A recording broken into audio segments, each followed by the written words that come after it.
इश्क करना, इश्क पर कुछ लिखना कोई खता नहीं है। इश्क करना, इश्क पर कुछ लिखना कोई खता नहीं है।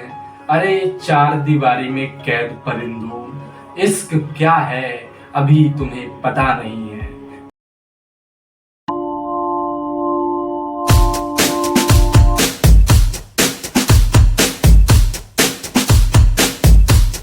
नमस्कार, आज मैं आप सभी के समक्ष इश्क प्रेम पर लिखित एक कविता प्रस्तुत कर रहा हूं, जिसका शीर्षक है मैं परवाना। कविता से पहले एक छोटी सी भूमिका बांधना चाहूंगा कि एक गांव में प्रेमी और प्रेमिका होते हैं। तो जो प्रेमी होता है वो गांव में ही पढ़ लिख कर गांव में कुछ काम करने लगता है, मगर उसकी जो प्रेमिका होती है वो शहर चली जाती है पढ़ने के लिए। तो जो प्रेमी होता है वो अपनी प्रेमिका से कहता है कि मुझे भूल न जाना, हमारा जो प्यार है, जो मोहब्बत है हमारी, वो हमेशा बरकरार रहे। तो उसी प्रेमी के भाव को समझते हुए मैं इस कविता की पंक्ति के माध्यम से प्रस्तुत कर रहा हूँ। आइए सुनते हैं।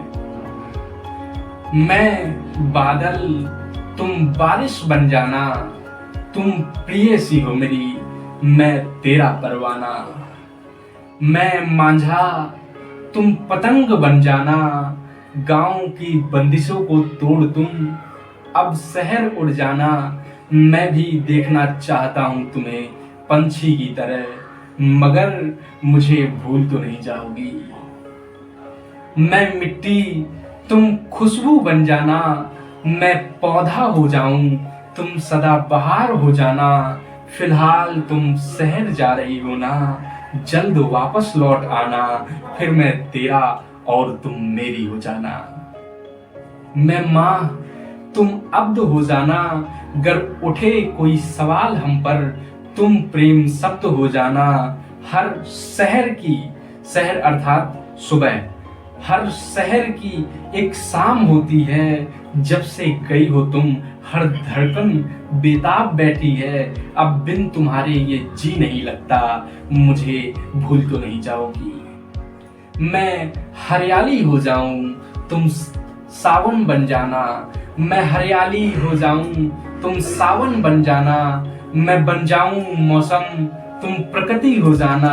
न मिटे दास्तां कभी अपनी, मैं शिला बन जाऊं, तुम लेख हो जाना। तुम प्रिय सी हो मेरी, मैं तेरा परवाना। शहर जा रही हो पढ़ने तुम, मुझे भूल न जाना। मैं दिया बन जाऊं, तुम बाती बन जाना, तेरा नाम लिख दूं साहिल पर मैं, तुम रेत हो जाना। जब मैं लिखूं एक गीत, तुम उसके बोल हो जाना। तुम प्रिय सी हो मेरी, मैं तेरा परवाना। शहर जा रही हो पढ़ने तुम, मुझे भूल न जाना। एक दफा एक महफिल में मैं प्रस्तुति देने गया हुआ था, तो वो मोहतरमा बैठी हुई थी। तो उस दरमियान मैंने एक शेर लिखा कि लोग आए सुनते सुनाते रह गए, लोग आए सुनते सुनाते रह गए। एक पागल हम ही थे जो उन्हें देखकर मुस्कुराते रह गए। तुम्हारी आंखों से मेरी आंखें ज्यादा मिल न सकी, तुम्हारी आंखों से मेरी आंखें ज्यादा मिल न सकी। बात करने को तुमसे हम खुद को मनाते रह गए। शुक्रिया, आभार, इतने ध्यानपूर्वक सुनने के लिए धन्यवाद।